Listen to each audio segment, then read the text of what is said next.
Então, chegamos ao ponto em que eu parei quando estava fazendo a palestra lá virtual com vocês, por conta da queda aqui na internet, aqui na minha região, por conta das chuvas, enfim. Então, depois eu não consegui mais retornar para a reunião, mas eu fiquei muito incomodada e eu queria terminar. Esse é o motivo desse vídeo, né? Para que eu possa concluir aqui, porque eu não gosto de deixar nada meio que inacabado. Eu acho também que não era justo com vocês, que não é justo com vocês, tá? Então, a gente viu aqui coisas que a gente não deve fazer se a gente não quiser queimar o nosso filme. Então, eu falei, o atraso é imperdoável, já queima o seu filme na largada. Erros de pronúncia, né? Aquilo que chamamos de prosódia e cacofonia. O nome é feio, mas a intenção é boa, tá? Quando falamos erros de prosódia, é aqueles erros lá de pronúncias, né? A gente vai acentuar a palavra no lugar errado. Por exemplo, eu vou falar rúbrica, né? Então as pessoas falam rúbrica, mas não é rúbrica, é rubrica. Tá, nem todo mundo sabe disso. Mas de repente você vai falar, por exemplo, uma coisa que incorre muito num erro de prosódia também é você falar advogado, né? Não é advogado, o D é mudo, não tem esse E aí. Já o erro de cacofonia é aquele erro em que você vai fazer a junção de duas palavras quando você está falando, né? E a sua pronúncia, a sua dicção vai dar um sentido novo e bem desagradável para essa palavra. Quando eu digo assim, fulana chegou, apertou a boca dela. Não é boca dela, né? Apertou sua boca, né? Então a boca dela fica cadela. Palavra, né? Chula, meio desagradável, para se referir a uma companheira. Ou então você fala assim, eu vi ela hoje. Vi ela quem, Santo Cristo? Eu a vi, né? Então não é vi ela. Você juntou aqui o pronome, né, pessoal e o verbo, ficou vi ela. Então, isso é um exemplo de cacofonia. Então, vocês, quando estiverem falando, evitem, tá? Evitem essas pronúncias, evitem cometer esses erros de prosódia e de cacofonia.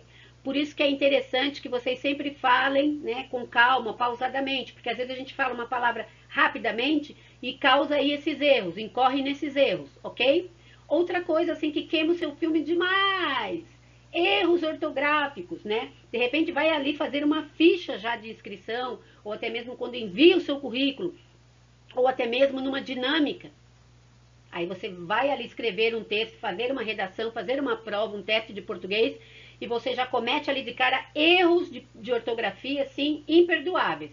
Então tome cuidado, dá uma estudada antes, né? Outro erro, uso de palavras chulas, né? Palavras chulas é aquela que você de repente, né, vai dar uns nominhos aí não muito bonitos para as coisas e para as pessoas. Não pode também. Às vezes escapa, mas tomem cuidado. A falta de interação, né? A falta de interação com os colegas. Às vezes você chega ali numa sala, o pessoal está ali sentado, bom dia. Bom dia para o entrevistador, bom dia para os companheiros ali que vão ali também passar por essa entrevista, por essa dinâmica, né? O obrigado, né? Por favor, não vai fazer mal nenhum, tá? Então, né? Tem que haver essa interação, não só entre você e o entrevistador, com os demais que estão também ali no recinto e no local. E evitar conversas paralelas, ficar ali conversando com os companheiros que também vão passar pela entrevista e falando, será que a gente consegue, hein? Será que o emprego aqui é bom? Quanto será que é o salário, hein? Não sei não, ouvi falar que essa empresa não é boa. Essas conversas paralelas também não cabem, tá? Na postura, né, de um profissional sério, de uma pessoa que está preparada para ocupar aquela vaga. Desrespeito e agressividade, né, com os funcionários ali do local, com o entrevistador, com os companheiros ali de entrevista. E outra coisa que queima muito filme, galera, muito mais do que o atraso e do que falar errado, é você não ter conhecimento prévio da empresa. Aí chega lá, bobinho, bobinho. O entrevistador fala alguma coisa, você não sabe nada, tá? Não sabe nada da empresa, não sabe nem que ramo essa empresa atua, tá? Tem que conhecer a empresa. E outra coisa, falta de repertório social, de repente sociocultural. De repente o entrevistador fala, comenta com você algum fato que está acontecendo, que está até na mídia, saiu aí no jornal, está sendo muito comentado, né? Seja social, político, histórico, enfim, até mesmo uma coisa mais pop, mais popular, né? Falando aí de uma música, de um filme, de repente, e aí você não está antenado, não está inteirado, isso não é legal. Vai mostrar, pô, o cara está despreparado para o que está acontecendo no mundo, quando entrar aqui na empresa, então, né, não vai focar no que é interessante, tá? Então é importante. Essas são coisas preciosas para que vocês evitem, né? Não façam, se vocês não quiserem queimar o filme. Passemos então para o que é importante, tá? Continuando aí nas dicas preciosas, tá? Faça uma pesquisa prévia sobre a empresa. Procura saber tudo sobre essa empresa. Tá? Como ela está colocada no mercado, se ela atua somente na esfera nacional, se é internacional, né? Procura saber como ela está colocada, em que ranking, o que ela produz, como que ela está em termos de importação, exportação, com relação aos setores de dentro da empresa, principalmente o setor no qual você pretende atuar, né? O setor no qual o cargo que você está pleiteando está inserido. Então, faça uma pesquisa máxima, master dessa empresa para você chegar lá todo confiante, porque você sabe tudo da sua nova casa, ok?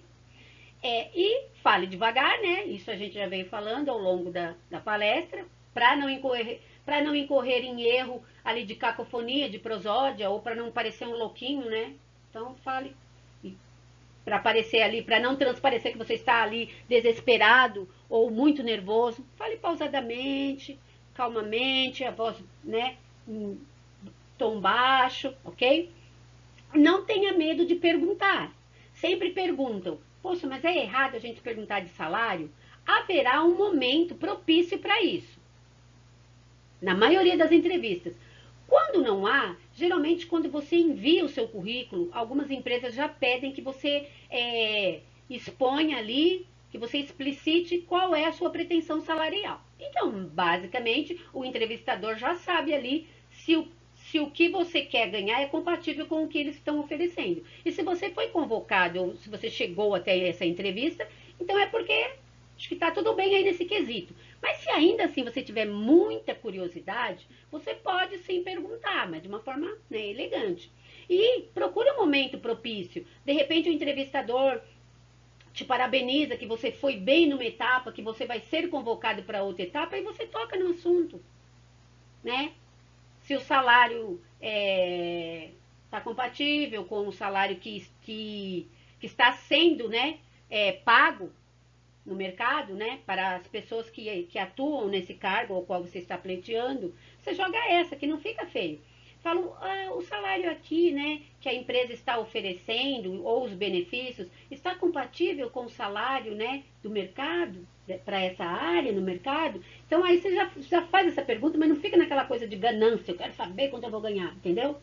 É claro que você quer saber, todo mundo quer, né? Mas aí você fez essa jogada de forma elegante. E aí, né, seja simpático. E outra coisa importantíssima, leve sempre um portfólio com seus trabalhos. No caso de vocês que fazem um curso técnico, obviamente vocês têm ali um relatório que fizeram, um estudo de caso. Então é legal vocês levarem. Porque de repente o entrevistador pode perguntar se você tem alguma experiência, se você se sai bem em determinada área, você já mostra ali, olha, eu tenho aqui um trabalho, saiu aqui um artigo meu em tal revista, ou então, de repente, na instituição de ensino que eu estudo, eu fui parabenizado, eu tive uma menção honrosa por conta desse trabalho, eu fiz aqui esse estudo de caso, e você já mostra, você já faz ali o seu marketing, né? E também, por precaução, leve uma cópia do currículo, porque, obviamente, hoje em dia a gente envia os currículos tudo por e-mail, né? Por forma digital, mas e se de repente o entrevistador pede uma cópia para arquivar lá em determinado lugar, enfim. Então, seja prevenido, já leve essa cópia. Outra coisa, esteja preparadíssimo para caso eles venham propor um teste. Seja ele teste de português, seja ele uma redação, ou seja ele um teste de conhecimento específico da área de vocês, né? Ou da área que vocês vão ter que utilizar, né? Do conhecimento que vocês vão ter que utilizar para exercer ali aquele cargo, aquela função.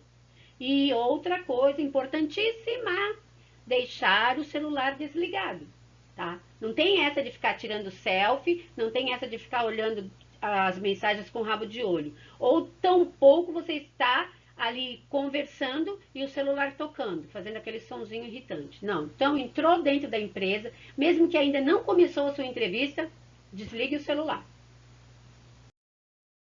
Outro ponto muito importante, que eu fiquei muito triste por não ter conseguido falar com vocês na ocasião, né, da palestra, que é sobre a carta de apresentação.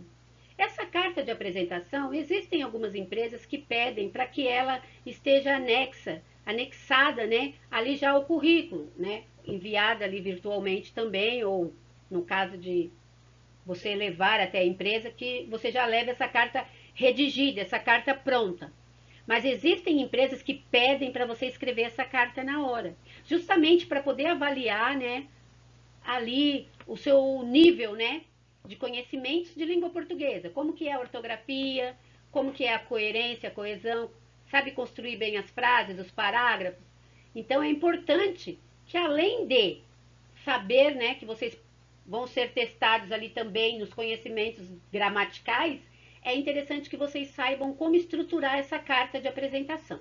Tá, é uma carta, então obviamente vai ter alguns elementos que uma carta normal tem.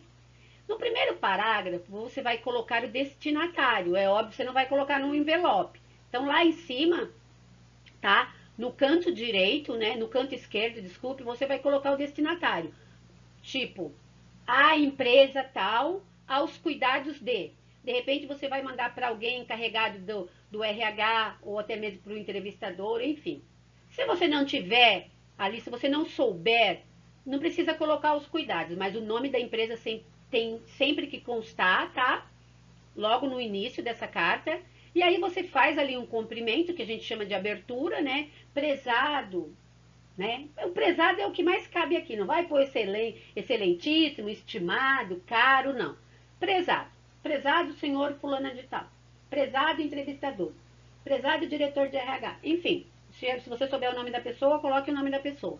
E aí a apresentação, que é onde você vai descrever o porquê de você almejar essa vaga. No segundo parágrafo, você vai informar se você foi indicado por alguém que já trabalha nessa empresa. Se não houver, se não houve nenhum tipo de indicação, você passa essa parte e no segundo parágrafo você coloca só ali, né, os cursos de especialização que você fez, né, se você fala algum idioma fluentemente, qual é a sua formação. Isso vai compor basicamente o segundo parágrafo. E no terceiro parágrafo você vai falar das suas experiências anteriores. Se você não tem experiências anteriores, no caso de vocês, que está ali pleiteando um primeiro emprego, então não precisa colocar. Aí você vai colocar, de repente, se você fez algum estágio, se você participou de algum projeto social, se você é voluntário em alguma coisa que está relacionado com a área que vai ser utilizada nesse cargo, nessa vaga, tá? Não adianta você colocar assim, eu sou voluntário lá no canil, no veterinário, ajuda a cuidar de animais, né, abandonados. Louvável, né? Eu também adoro, levanto essa bandeira. Mas isso não vai ser interessante você colocar nessa carta de apresentação.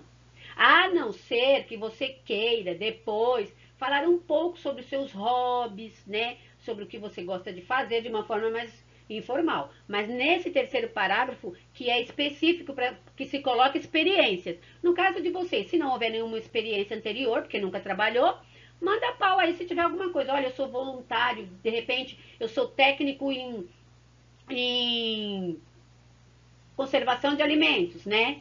E eu trabalho num restaurante como voluntário, ou de repente eu trabalho na cantina do meu colégio. Então isso vai contar, porque tem a ver com a vaga que você está desejando. Se não houver nada para colocar, nem precisa fazer esse terceiro parágrafo. Faz ali a abertura no primeiro parágrafo, no segundo você fala ali da sua formação, se você já é formado, se você tem uma graduação, se não tem, se ainda está cursando, qual o nível e se você tem algum curso, né, alguma especialização na área, quais idiomas você fala, o seu nível de informática, se é bom, se é... Entendeu? Aí esse segundo parágrafo é para isso, é para que você informe a sua formação acadêmica. Não tendo nada para colocar no terceiro parágrafo, vamos então diretamente para o quarto parágrafo, que é o fechamento, né? Fechamento dessa carta. Não é o fechamento que a gente fecha com o amiguinho, não. Ó, tô fechado com você, hein? Não. Tô aqui falando gíria, mas é para brincar, hein, pessoal? Isso aí não pode usar coloquialismo no dia da entrevista. Aí, de repente, você vai fazer no fechamento, você vai fazer um agradecimento, aí você vai colocar-se à disposição dessa empresa, desse setor de RH, e a assinatura com o nome completo e o seu contato, telefone e e-mail. Beleza? Essa é a estrutura básica de uma carta de apresentação. É óbvio que aí, obedecendo aqui a estruturação desses parágrafos, você pode escrever da maneira que você quiser, desde que, pelo amor, escreva de forma, né, com ortografia corretinha, aí coesão, coerência, parágrafos bem estruturados. Tem aqui um modelo de carta de apresentação, tá? De primeiro emprego, ou seja, de quem nunca trabalhou, tá? Agora buscando ali, né, entrar no mercado de trabalho. Então é simples, tá? Eu não vou ler agora para que o vídeo não fique muito extenso, mas vai aí para que vocês façam a leitura e percebam aí. Depois, se tiver qualquer dúvida, me procurem, eu vou deixar o contato e a gente conversa. Agora, galera, agora sim, que comecem os jogos. Agora chegou o momento da temida dinâmica em grupo. E essa dinâmica é para a gente ter um medinho, sim, porque ela vai avaliar o perfil do candidato para ver se ele se adequa ali ao perfil que está sendo buscado. E vai avaliar o comportamento tanto individual quanto coletivo, né? Como que esse candidato se relaciona ali com o grupo. Ele vai verificar esse relacionamento interpessoal. E essas dinâmicas, ela terá caráter eliminatório, tá? Então é importante a gente ficar bem focado. A gente, de repente, fazer umas pesquisas aí, dar um Google, buscar entender melhor essas dinâmicas, ok? Eu deixei algumas aqui que são mais comuns, tá? Não vou explicar muito, não vou entrar muito no âmbito, vou descrever como elas são feitas e, geralmente, o que é que elas buscam, né, quando avaliar, o que é que elas buscam perceber ali no perfil do candidato no momento em que essa dinâmica está sendo aplicada. É a dinâmica da caixa surpresa. Nada mais é do que o entrevistador, ele vai pegar uma caixa, né, ele vai trazer essa caixa e vai colocar lá na mesa. Ele vai colocar uma música, a exemplo lá de dança das cadeiras. E ele vai falar, olha, essa caixa ela vai correr, né, passando pelas mãos de todos os candidatos. Quando eu parar a música, onde essa caixa estiver, nas mãos de determinado candidato, esse candidato vai ter que abrir ou não essa caixa. Porque dentro dessa caixa, ou pode ter a eliminação dele, desse processo seletivo, pode ter também uma tarefa bem difícil para que ele desempenhe, para que ele continue aqui na dinâmica. E pode também acontecer de ele tirar aqui de dentro dessa caixa um papelzinho escrito que a vaga é dele. Mas aí fica a dúvida, a gente não sabe o que tem. Você pode se dar bem, como pode se dar mal. Então, a partir do momento que parou a música, a caixa está na mão do candidato, ele vai ter que pensar, eu vou abrir, de repente eu posso estar sendo eliminado. Não, mas de repente também, eu posso, essa vaga pode ser minha. Mas só que o candidato, ele tem que ser ligeiro, ele não pode ficar pensando muito. Então, é isso que o entrevistador está avaliando, né? O autocontrole, porque de repente o candidato vai falar, eu não vou abrir essa caixa não, de repente eles me excluem. E também a tomada de decisão, né? Não ficar ali perdendo tempo, não, vou abrir para pimba.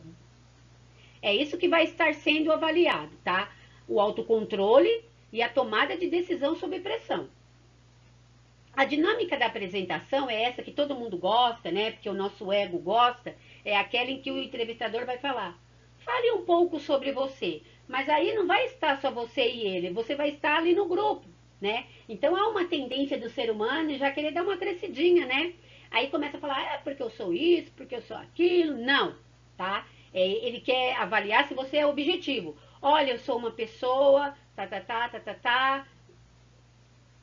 Pronto, encerra ali a sua descrição. a sua autocaracterização. E ele vai perceber também o seu grau de confiança. Porque autoconfiança, né? A pessoa ser confiante é bom. Mas se ela é confiante demais também, né? Enche o saco. Porque aí é aquela pessoa cheia de si, aquela pessoa egocêntrica. Então tudo isso vai estar sendo avaliado, né? Uma coisa que eu costumo dizer: seja sincero ao falar sobre você. Não precisa exagerar, mas também não precisa mentir, tá? Seja sincero. A dinâmica da ilha, essa é muito legal e está sendo muito usada. É assim, o entrevistador vai pegar todos os componentes, participantes ali dessa entrevista, vai colocar no centro da sala e vai falar assim: olha, todos vocês, às vezes ele pode dividir em 2 grupos. Vocês estão numa ilha deserta, tá? Vocês só têm comida para hoje, água também. Vocês vão ter que pensar numa estratégia para sair dessa ilha, para achar comida, enfim. E aí, vocês vão ter 15 minutos aí para elaborar um plano. E o entrevistador, ele vai ficar de butuca para ver qual aquele que dá as melhores ideias, qual aquele que fala mais. Então ele vai perceber qual aquele que serve para ser líder, né?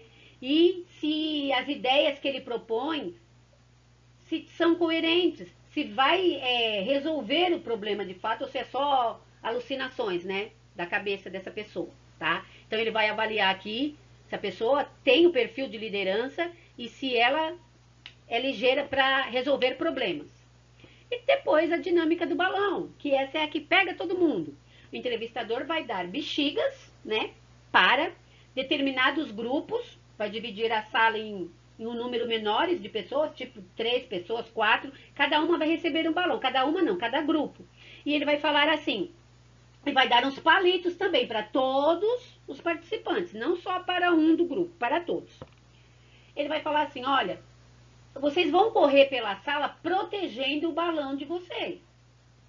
Então, ou seja, né, eu estou aqui num grupo com mais 2 pessoas. Então, a gente vai proteger o balão e correndo.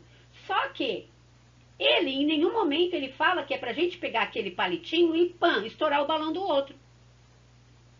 Porque a gente fala, pô, se ele deu, manda eu proteger o balão e deu esse palito, é porque ele quer que a gente estoure. Não, é justamente o contrário. Ele quer ver o foco da pessoa na atenção. Porque em nenhum momento ele falou, você vai pegar esse palito e vai tentar estourar a bola do outro. Ele falou para você proteger o seu balão. Então aí tem que estar focado, prestar atenção e saber interpretar, né? O que está sendo dito.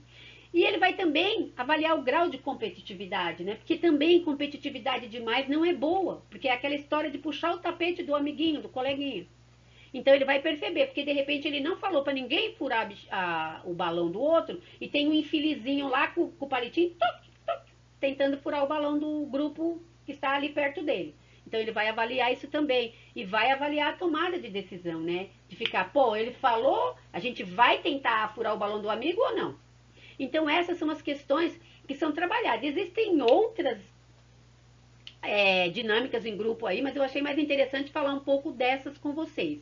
Outra coisa que eu quero falar, que também vocês têm que ter uma atenção especial, é com relação que existem algumas empresas que pedem para que uma redação seja redigida.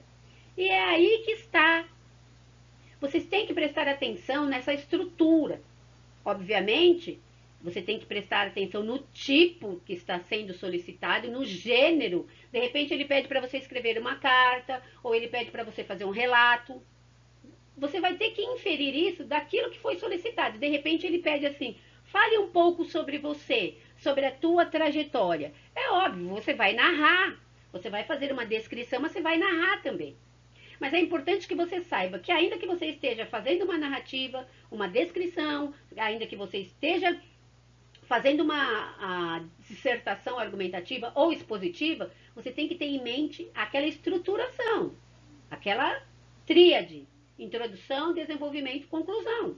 Essa sua redação vai ter que ter um começo, um meio e um fim, né? E dependendo do tipo e do gênero textual que for solicitado, você vai ter que conhecer os elementos que fazem parte aí desse tipo e desse gênero, tá? Outra coisa, não se coloca ponto, né? Ponto final no título de redação. Ah, de repente tem lá um ponto de exclamação, de repente tem ali umas aspas, beleza. Mas ponto final não, tá?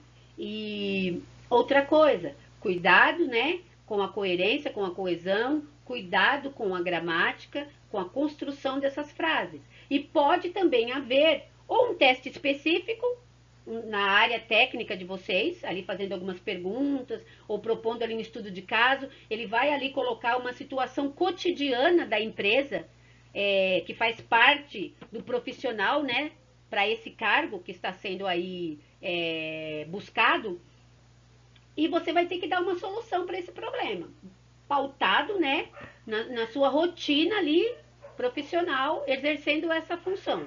Então, vocês têm que ficar antenado também, especificamente, o que faz esse profissional. Essa vaga que eu estou buscando é para tal profissional. O que exatamente esse profissional vai fazer dentro dessa empresa? Para que vocês já fiquem também preparados. Fiquem preparados também caso haja um teste de língua portuguesa, um teste de português, porque geralmente cai aquilo que a gente viu, que a tia Marley adora, que é a relação de sentido das palavras, né? Como usar ali as palavras parônimas, homônimas, né? As palavras polissêmicas, se elas estão inseridas no contexto certo, ou então pede para você completar determinada frase, determinada oração, para ver se você sabe usar essas palavras no contexto certo. Nova ortografia, né, pode cair também, e até mesmo um texto, para que você faça a interpretação dele. E lembre-se que compreender um texto e interpretar um texto são coisas distintas, tá? Quando a gente compreende um texto, a gente simplesmente consegue responder o que a gente leu, o que está ali no campo textual. Quando eu vou interpretar, eu vou ter que deduzir algo que está escondido ali dentro daquele texto. Eu vou ler o texto, eu vou compreender e ainda vou buscar alguma intencionalidade, algo que está escondido ali, para que eu possa fazer essa interpretação, ok? Bom, galera, era isso que eu queria conversar com vocês, né? Tem aqui as referências de alguns locais que eu fiz uma visita. E eu quero desejar a todos muito sucesso, que vocês sejam aí bem-sucedidos aí nessa busca pelo primeiro emprego, ou caso já tenham trabalhado, mas estão aí buscando uma nova vaga no mercado, que vocês sejam bem-sucedidos e que as minhas dicas possam ajudá-los de qualquer forma, tá? Obrigada pela atenção de vocês. Tchau, tchau. E eu vou deixar aqui também o meu contato, tá? O meu e-mail. Se vocês quiserem mandar alguma mensagem, alguma pergunta, dentro das possibilidades, eu estarei respondendo. Um abraço, tchau, tchau.